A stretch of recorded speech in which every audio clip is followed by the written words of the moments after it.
bonjour à tous. Je suis docteur Grace Kindangwei. Je suis médecin de formation, ça fait 10 ans. Et j'ai quelque chose d'intéressant à partager avec vous. Étant dans le domaine médical, j'ai toujours eu la passion pour le fitness. Le fitness, c'est ma vie. Ceux qui me connaissent peuvent le testifier, et peuvent le dire, peuvent le témoigner. Moi, j'ai toujours aimé le fitness. Et tout au long de ma carrière, j'ai remarqué que les malades, quand je leur dis, écoutez, vous n'avez pas besoin de toujours prendre les médicaments, vous pouvez changer aussi votre façon de vivre, lifestyle modification, et c'est vraiment très important. Ils ne prennent pas ça au sérieux. Mais il y en a quand même de ceux qui écoutent. C'est pourquoi je suis venue devant vos petits écrans. Je vous demande de m'accueillir chez vous, de vous abonner sur ma chaîne pour qu'on puisse partager ce que j'ai à apporter au monde sur la nutrition, sur la qualité de vie. Vous savez, Dieu veut que nous puissions vieillir. Hein? Ça, c'est pas un secret. Mais comment allez-vous vieillir si vous n'avez pas une vie de qualité? Qui aimerait avoir 80 ans et avec beaucoup de médicaments à prendre? Je ne le souhaite pas pour moi. Je ne le souhaite pas non plus pour vous. C'est pourquoi je suis ici, je veux vraiment aider le monde tel que je peux. Je veux vraiment vous apporter des conseils. Je veux discuter avec vous. Je veux que vous puissiez m'envoyer même des suggestions sur lesquelles vous voulez que je puisse en parler, faire des recherches pour vous aider. Parce que moi, je ne suis pas contre la médecine conventionnelle comme telle, puisque j'ai d'intérêt sur la médecine fonctionnelle, la médecine intégrative, mais je me dis que ça doit se complémenter. Ça doit se complémenter, vu que la médecine conventionnelle ne nous apporte pas toujours les solutions. La preuve en est, nous avons des malades avec beaucoup de pathologies chroniques qui ne sont pas soignées. On leur donne seulement des médicaments. Nous avons l'hypertension artérielle. On te donne des médicaments à prendre toute ta vie parce qu'on ne sait pas quoi faire. Mais si vous changez votre façon de manger, vous pouvez même ne plus prendre des tablettes. Est-ce que vous savez cela? Même les gens qui ont des problèmes articulaires, des gens qui ont des problèmes de sucre, votre façon de manger, ça peut aussi impacter la façon dont votre glycémie se comporte dans votre sang. Donc vous voyez, ça ce sont des petits secrets. Des fois quand vous venez chez nous, nous sommes pressés, il y a 20 malades qui nous attendent là-bas. Je me dis, je dois te voir dans 10 minutes et te laisser partir. Et le médecin n'a vraiment pas le temps de vous dire l'importance de la nutrition, votre qualité de vie, votre façon de move, votre mental health, pour vous aider à bien vivre une vie de qualité. Donc, c'est vraiment ça le but de mon sujet. Donc, je veux vraiment aider les gens massivement à améliorer leur... Quand nous allons dans la Bible, il y a l'histoire de Daniel. Vous savez l'histoire de Daniel? Le grand roi Nabucodonosor l'avait invité avec ses partenaires pour venir manger la viande dans son palais, manger des aliments délicieux, tout ce qu'il y avait. Mais Daniel avait refusé. Il avait dit non, moi je ne mangerai pas ça avec mes partenaires. Laissez-nous manger seulement les légumes et les fruits et vos serviteurs vont manger des mets délicieux et à la fin on va comparer. Et qu'est-ce qui s'était passé? Daniel et ses compagnons, eux, ils étaient en bonne santé. C'est pour vous dire que ce que nous mangeons joue vraiment un grand rôle. Aujourd'hui, je vais vous parler de 3 simples astuces que vous pouvez appliquer dès maintenant. Quand vous allez voir cette vidéo, vous allez maintenant commencer à appliquer ça et vous verrez vraiment beaucoup de changements dans votre vie. Moi, par exemple, depuis que j'ai grandi, j'ai toujours aimé les fitness. Bien que j'ai fait la médecine, bien que je soigne les malades, mais je suis toujours accro à mon rythme. Quand je me réveille le matin, je fais de mon mieux pour demeurer dans une vie de qualité de santé. Donc, je bois mon eau le matin. Ça, c'est la première astuce que je vous recommande. Boire de l'eau le matin. Quand vous vous réveillez le matin, ne courez pas vers ces repas-là que vous avez préparés hier pour manger. Du genre, oh, j'avais fait ma nourriture, elle est très bonne, je vais aller manger ça.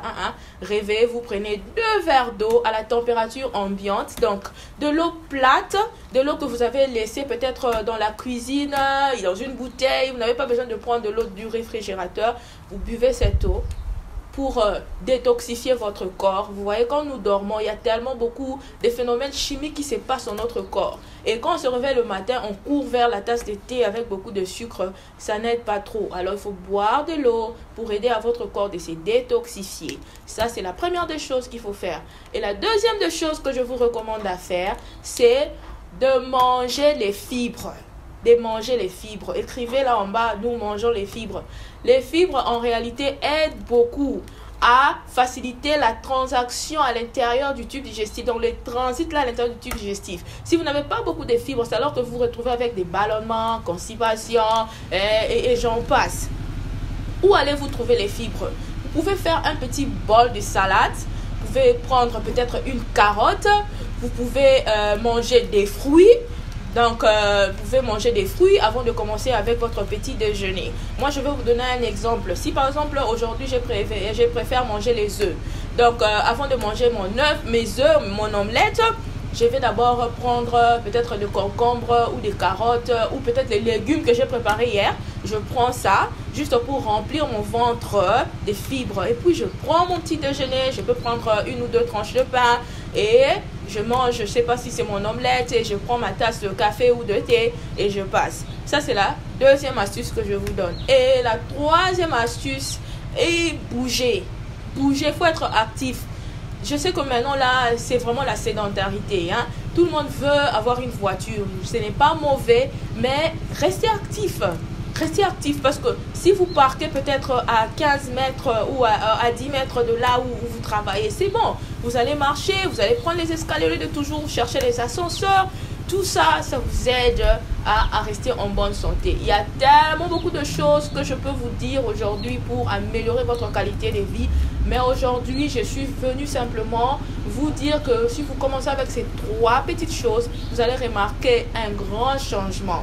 Vous allez remarquer un grand changement, croyez-moi. La nourriture, c'est notre meilleur médicament qui puisse exister. Hein? Étant médecin, je sais de quoi je parle. Même les médicaments que nous prenons, ça vient toujours avec des complications. Il y a des side effects. Si vous prenez les leaflets, les papiers qu'on met à l'intérieur, vous lisez, vous allez voir qu'il y a toujours des complications. Donc, c'est pour vous dire que ces médicaments-là, ça aide d'un côté, mais d'un autre côté aussi, ça nous détruit. Alors que la nourriture, nous pouvons manger et il n'y a même pas de side effects. Seulement si vous avez peut-être des allergies, là je comprends. Mais la nourriture, c'est the best treatment ever. Donc, mangez du frais, mangez beaucoup de légumes, mangez beaucoup de fruits, buvez de l'eau pour rester en bonne santé. Si vous avez aimé ce que je viens de dire, partagez.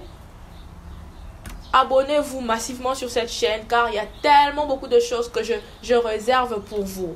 Je veux vraiment que nous puissions partager la réalité des faits sur la médecine préventive, comment on peut vivre une vie de qualité. Vous savez, même dans la Bible, Dieu veut que nous puissions vieillir. Mais comment allons-nous vieillir si nous n'avons pas une vie de qualité? Ça serait une vieillesse pas trop intéressante.